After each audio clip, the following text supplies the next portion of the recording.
Hi, guys. Welcome back to Collectively Unhinged, where we are extra unhinged today for one reason or another. And to be totally honest, I don't even know what the podcast topic is for today, but I am Jesus. Melissa, licensed mental health therapist, and with me is my co-host. Hi, Courtney, licensed marriage and family therapist, co-owners of Strong Mind Mental Health and this beautiful, amazing, unhinged podcast, Collectively Unhinged, where hopefully you guys are still joining us after all of that. For sure, they're like, we're out of here. I just want to give everybody, if you've been listening to us consistently, before pressing record, I literally said, okay, bye to Courtney. So that's where we're at today. So if it sounds a little wild, just know we are as unhinged as you guys are.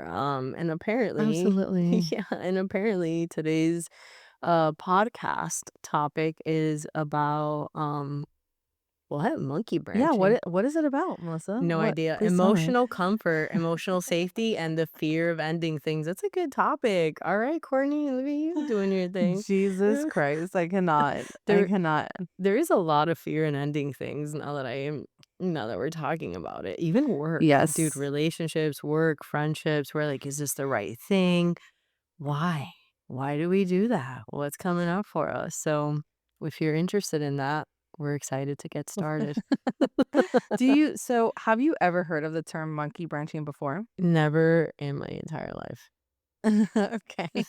I've actually never heard of it before. I came across it on, I think, like a Yahoo article, and then I was like, what the hell is monkey branching? Then I had to look into it to understand it better. But yeah, it's actually a pretty interesting concept of the idea of somebody staying in a relationship while you are also maybe emotionally or romantically lining up the next one before you let go of your current partner.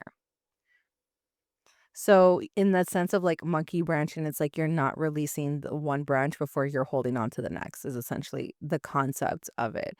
And so, I think there was a lot of debate around this as well of, is this technically like, is this cheating? Is this about, relational integrity? Like what is going on there in terms of that? So that's kind of like a lot of what we're talking about here today, and kind of the energy, the investment, the attention that comes with that. So what do you think right off the bat, Melissa? Do we feel like monkey branching is cheating? I would say yeah. I mean, if you're setting up another relationship before moving on to the next one, you're not focused on your current relationship. And if there's the possibility of fixing things, working on things, building that emotional connection again, because you're just focused on developing an emotional connection with somebody else. And I would think that I'm totally making this up, but there are a lot of people that do find emotional cheating to be cheating, right? So if you are setting up a relationship with somebody else out of like a fear of being alone and not just like either working on the relationship or being honest with your person and just saying like, hey, this isn't working. Like I find myself more and more interested in other people. Yeah, there's a level of deceit, there's a level of I mean, right? Like you're almost like I don't want to use this term, but what comes to mind is like you're kind of like emotionally betraying somebody, whether it's like not being honest about wanting to end the relationship, or finding a connection with somebody else while you're in a relationship where maybe that person is giving it 100%. So I answered that in a very long way, but yeah, girl, I think it's cheating. I mean, how do you feel about it?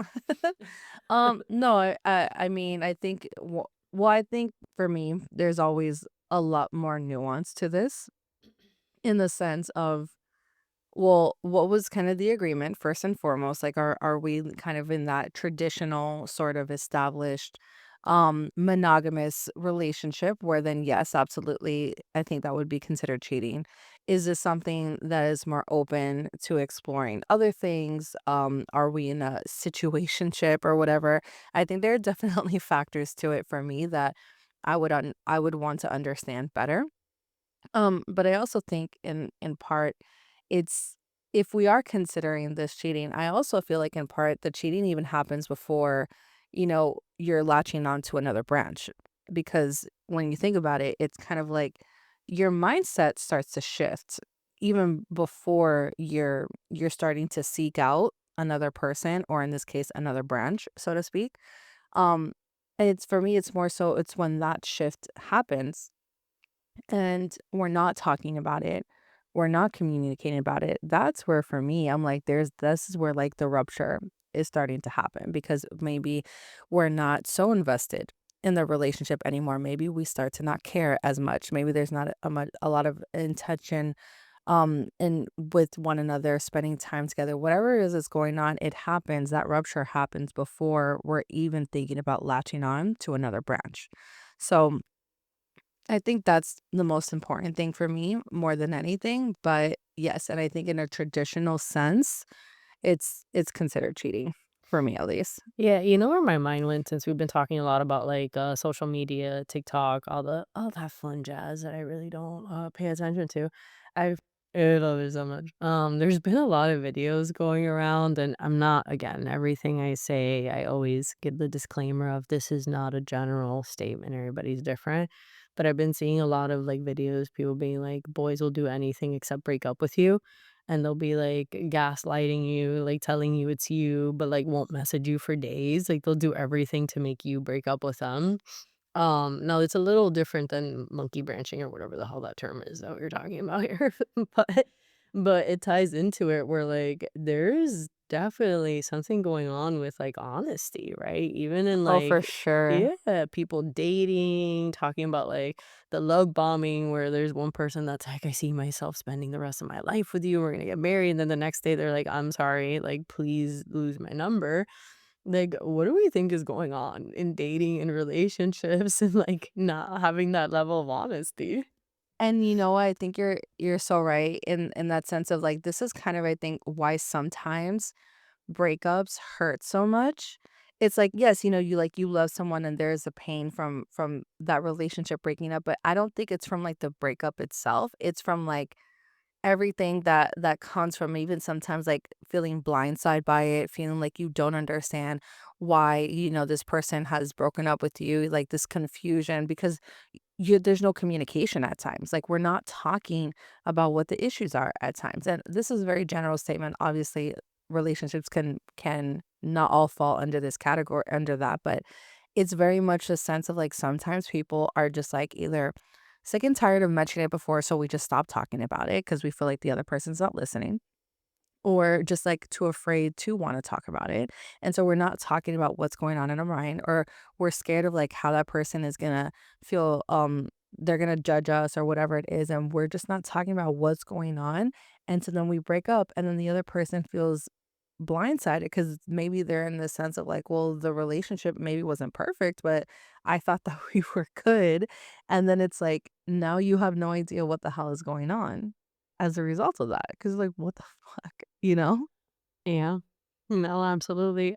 Why do we do is it like a fear of like a confrontation? I mean, monkey branching definitely can be a fear of confrontation mixed in there, but a lot of it definitely can be like a fear of us being alone, a fear of rejection, like wanting attention. Like, why do we why do we jump from one relationship to the next? Like, do we feel like we need that affection, that level of intimacy? Like, are we afraid of being alone? Where, sometimes people will say, I'm okay being alone, but like it's hard to not have, my person there. Or hard to not have a person there. So what do you think it is that makes us jump from like one relationship to the next? Like, are we just as I mean, we're social people, right? I'm speaking generally because this is something that happens to a lot of different people. Like, this isn't like this isn't like an unheard of thing. I mean, there's like a term for it. So it's a thing that happens. I mean, we're social, right? We need connection, we need love, we need affection. So what's that line there where it's like healthy affection, healthy connection to then unhealthy, or like finding or doing it because you're like there's insecurities there where you're kind of just like avoiding and using other people to like fill that void type of situation. Well, I think a lot of people who are questioning this might come to like the same sort of idea of like there's a fear of being alone, right? That I mean, you would think that, of course, right? With going from one person to the next while you're still with one person, you're trying to have that carry over. There's a fear of being alone during that time frame. I definitely think that there could be a factor to that as well. I think sometimes there are aspects of self-fulfilling prophecy. I had this client once that he grew up in this dynamic where his father moved on from, like, woman to woman to woman, and then he said yeah, I remember talking to my father about this, and my father saying, "Well, what's the point of, staying with one person? It's like you're gonna be alone at the end of this. You die alone at the end of this, at the end of the day, so it's like, might as well just have my fun meeting all these new people in the meantime." And so for him, when we were talking about why is it that he has such issues in these different relationships, part of it for him that he kind of uncovered was like he feels like he's going to be alone regardless, right? And this idea of then why am I holding on to this relationship, right? Like okay, if it's not working, okay, then let it go. What does it matter? Like I'm going to be alone anyways at the end of this. And it was in his capacity to see, obviously, like, how that connected to his father and all those other things. So, I feel like it's a fear of being alone, but also not maybe a fear of being alone, but an idea or an understanding that you're going to be alone at the end of it. That idea, that core thought about yourself that then becomes part of the habits that you then bring in to these relationships and I'm like, "Okay, well, if this is not working, I'm just gonna move on to the next one because I'm gonna be alone as it is at the end of all this, so why not?" Right? Does that make sense? Yeah, I mean, the way I hear that is, it's not worth the sacrifice. Um, and to be honest, I mean, if you've been in a relationship, especially a long-term relationship, there can be all the love in the world, but it's still a sacrifice. Like, you have to work really hard at relationships, even the ones that feel easy are work. So, yeah, if you're sitting there thinking, "What's the point? I'm gonna be alone anyway," then how do you convince yourself to no, I don't wanna say convince yourself to make that sacrifice because that sounds horrible, but how do you justify that sacrifice? And so that comes up for me a lot in sessions. I, like, find myself frequently telling people, like, "What's your why?" And honestly, the other day I was thinking about that. I was like, "Man, why do I always go back to that?" And it's because it kinda makes sense. Like, if you don't know why you're doing something, anything in life that you're doing, unless it's just, like, vacationing, even vacationing, you can be like, "Oh, that ties into me having to save money and think about it and all these things that, like, work to it."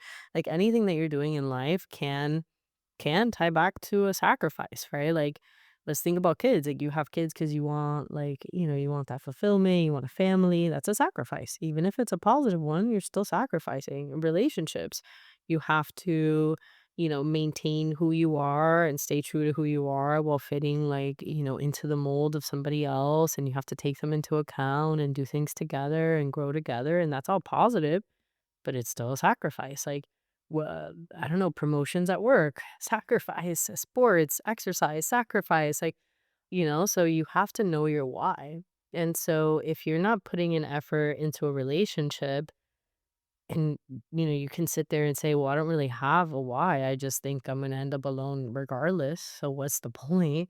Yeah. How are you going to want to pour into somebody? Like, you can, it's why people say like love isn't always enough. Like, you can love somebody endlessly. But if you're sitting there saying, what's the point?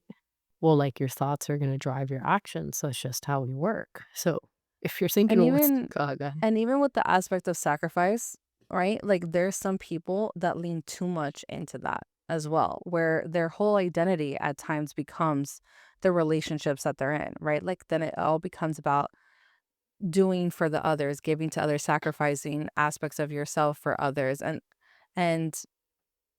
then when you think about the aspect of monkey branching, it's if you're doing this, if you're pouring everything is about this relationship, this other person, or even multiple persons if it's more than one people in the relationship, but it's then you're branching onto another person because this is your identity at this point, right? And you have a fear of losing this identity.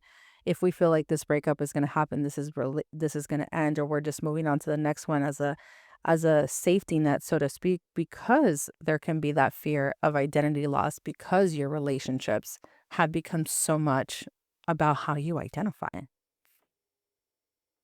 I feel like I feel like that's a whole other thing as well, but I feel like that's also a big factor that we don't talk enough about. And you see this sometimes, along the lines of like codependency and other things, but I just feel like there are some people that just pour so much into a relationship, which nothing wrong. Yes, like relationships do need sacrifice in a lot of ways, but it's also about if that becomes your whole identity too, I can then see how the fear of losing that identity then is going to make you then act in these certain ways of looking for other people, looking for other branches so that that doesn't happen. Because then we also have this fear of grief, right? We have this fear of maybe like an emotional collapse after a breakup and how we don't want to deal with that, right? Like we don't want to deal with sadness, grief, things of that nature. So we're doing certain things to help us really in a way like keep our nervous system at regulated and a way to kind of like even regulate any discomfort or anxiety that might coming up with the idea of a relationship ending. So we are looking for these outward signs of relief to stop that from happening. Yeah, I've also seen it the other way, where people have had like a lot of like purpose and meaning in their life through different things. What comes to mind for me is sports, just because I've been like so heavily submerged into that. And then once you stop identifying yourself as an athlete, people will like jump straight into like family planning, which is fine. Maybe that's always been your goal. Maybe you're like, oh, I've always wanted a family and I was just holding off until I was done with this chapter of my life. Like, totally okay. But I find it interesting that we definitely do look for things to like hold on to that give us purpose and give us meaning and give us that identity. And again, it doesn't have to be like that's not a bad thing. I'm not like saying it like, oh, this is such a negative thing. But that's why I asked originally, like, where is that boundary? Where is that line? Because everything, anything to a certain extent, it can be healthy, but like too much of anything, it can be a lot, right? So if you're somebody that like is looking for meaning and purpose in your relationships, and you're like, well, what I am is, a good husband, a good wife, a good whatever. If you're, not in a different type of relationship, um, do you know who you are outside of that? Because if you don't, I think that's where that, like, crosses a line for me. Because I think we're all allowed to live how we wanna live and prioritize what we wanna prioritize, and, like, if we wanna give 100% to a relationship and that's what makes us happy, like, go you, like, live your best life. We're not here as therapists to tell you how to live or how to handle your life or what's gonna work best for you. We're only here to give you feedback off of what you're telling us. But if you're sitting there telling me, like, "My only identity is this," I got nothing else. So if I lose my marriage, if I lose my relationship, if I lose that part of me, I'm nothing. I'm like, "Oh, girl, that's a red flag." Like, like that's where that line is. Like, we have to have our eggs in different baskets. I totally changed that, you can't have all your eggs in one basket. But you do, right? Like, that's just a part of it. Like, we're so complex as people that anytime you find yourself just identifying through one thing, I almost feel like people are really unhappy and burnout for the most part, right? Again, none of these statements are general, but I hear that a lot, right? Especially with like a parent, like a mom, like, "Ugh, I'm just a mom and I've lost myself." Well, yeah, because you can't just be just a mom, the same way that you can't just be just a wife, just a husband. Like, we're too complex for that. I don't know what your thoughts are on that, though. No, yeah, I mean, as always, I know you love to go off on your little Oh my gosh. your No, sorry.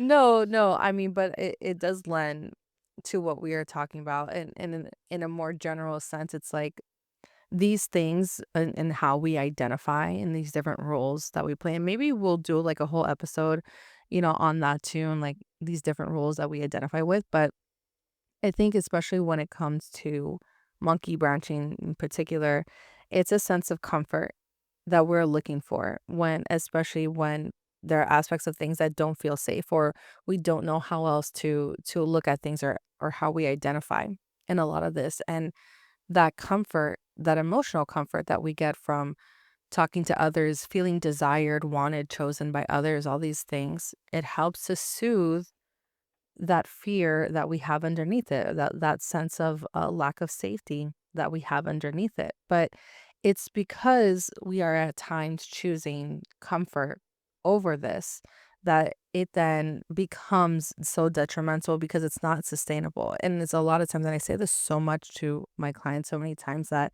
it's through the discomfort that you can see growth. Comfort is great to help, temporarily, and to help regulate and soothe the nervous system temporarily, but safety and working primarily on building safety is what is overall sustainable. And sometimes you don't get safety through just simply, this means of having comfort through this monkey branching and things like that. Sometimes safety is built over time. And who are we, especially in this day and age as human beings? We don't like to wait for things, right? We want like immediate sort of satisfaction. But ultimately safety is something that it comes with consistency. It comes with being built over time. It comes through honesty. Sometimes it comes through repair. It comes through transparency. It comes through all of these things that you're not going to get immediately. And because those things don't happen immediately, because those things at times feel unfamiliar, because, there's a fear of being vulnerable or even having the concept of being safe with somebody is so scary, we then seek out ways to immediately soothe the anxiety that comes up as a result of that. And we seek that through trying to find this comfort in another way. But ultimately, it's something that I'm hoping that people that are listening to this can take and understand and see their actions for what they are. At least give yourself time to like really process and understand better what it is that is going on, what is potentially going on in there. I also feel like attachment styles is also another aspect of this that we don't always talk about. And we're actually gonna have a part two to this that is specifically talking about attachment styles in relationships. But I think very much through an attachment lens, you can see monkey branching a lot as like somebody who's maybe very avoidant or has anxious attachment in ways where you are in a sense avoidant, you are avoiding the pain of ending things, or a anxious attachment in the way that you are avoiding the terror of being alone. And both can lead to this sense of overlapping relationships. What do you think about that, Melissa? Yes, the terror of being alone for some people. Yeah, I mean, it's true though, right? Like people have a lot of fear being alone. Um, and I don't know, it ties into a lot of different things, right? I hear a lot of people say this, and I think it's very common for it to be the case where, um, I don't know, people will say like, I don't want to be alone forever. Like I know that if I let go of this person, then I'm just not gonna have somebody. And I find that very interesting because it is like we rather be unhappy with someone than like happy on our own, finding our own way through life, like maybe finding somebody that's like a better fit for us. And yeah, I mean that comes from a lot of different things. Like a lot of us have like a fear of abandonment. A lot of us have an insecurity that we're not enough for somebody. So we found somebody that thinks we're enough and we can't let go of that because if we let go of that, then like that's it. Like no one, we're not going to be able to fool someone else into thinking that we're enough. Right. So it really is like taking a step back and thinking about where that fear is coming from. And it can even be as simple as like this idea or expectation that like you have to be in a relationship to be happy. I hear this more so from women just because, things are a little different for us because of our families and how we're a little limited in that and the time we have to have children. But, if you're growing up in a household where you have people constantly drilling into your head, hey, um, why aren't you married yet? Like, why don't you have a husband yet? Like, what's wrong with you? Right? That could really be a fear situation for a lot of people, right? Like, now we're sitting there thinking, man, there has to be something wrong with me. Like, there has to be a reason that I haven't been able to find somebody. And so you find somebody, even if it's not the right person, and immediately you're like, I need to cling on to this person because it took me so long to find this person. And maybe like this is like what it should be. And that's it. And that's not healthy, right? That's why we end up with people like just being so, so unhappy in their marriages and their current situations. Like, I don't know that we should be like, that we should be settling in that way. Um, but yeah, I think it ends up coming from a lot of different things, mostly our own experiences, if there's any trauma, things that we've heard, and just like our ideas of what life should be like. Like everybody's like, we shouldn't be single. And it's like, no, that you can be single and be happy. That's okay. So maybe challenging our own reality sometimes too. Yeah, and I would also say if there's one thing that I hope people will also get from this too is like although I can understand that ending relationships can be scary, they can lead to heartbreak, they can lead to grief and mourning, but and I can completely understand the concept of, wanting to have somebody else lined up for you already while you're still seeing that person to make that process easier when it does come to ending things. But you have to understand, like, going back to what I was saying about, like, the attachment styles, like, if you're avoidant type, then it's like you're avoiding the pain of ending things, right? Like, if you are the anxious type, you're avoiding that fear that comes with being alone. And then so you're automatically jumping into another relationship that then does not give you any time to really process that ending. And so people think like, okay, then like if I don't think about it, if I don't like take the time to, sit with how I felt with that relationship ending, then it'll just go away. I don't have to think about it. I don't have to worry about it.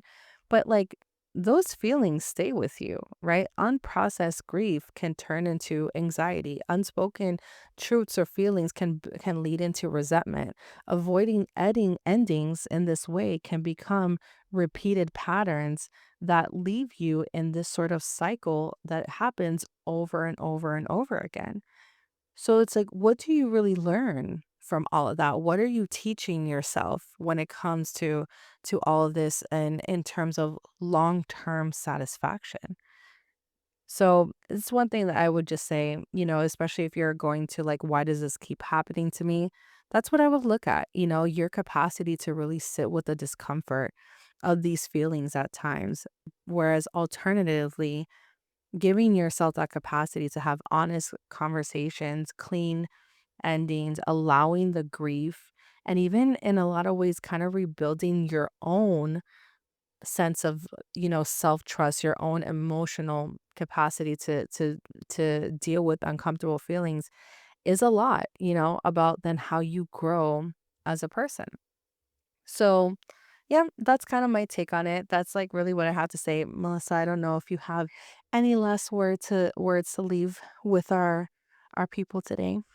Yeah, just something to touch up on what you said. I have seen and found that people are a lot happier when they just are able to accept that we're not always going to feel fantastic. I think a lot of times we do things to avoid feeling discomfort, feeling anxiety, feeling grief, and that is impossible. We're going to feel those things. Those are very normal emotions. So if you're constantly navigating through life trying to avoid emotions, you're going to feel exhausted. Sometimes it is okay to just sit and feel. That's what I got to end with today. So, if this episode resonated with you, please share it with somebody who is navigating a complicated ending or at least thinking about it. And if anything, please follow us on our social media accounts, collectively, nope, Strong Mind MH, or follow us on our podcast, Collectively Unhinged Therapy Talk. Please let us know if there's anything that you are interested in hearing. And until next time, stay safe and stay a little unhinged. Bye. Bye.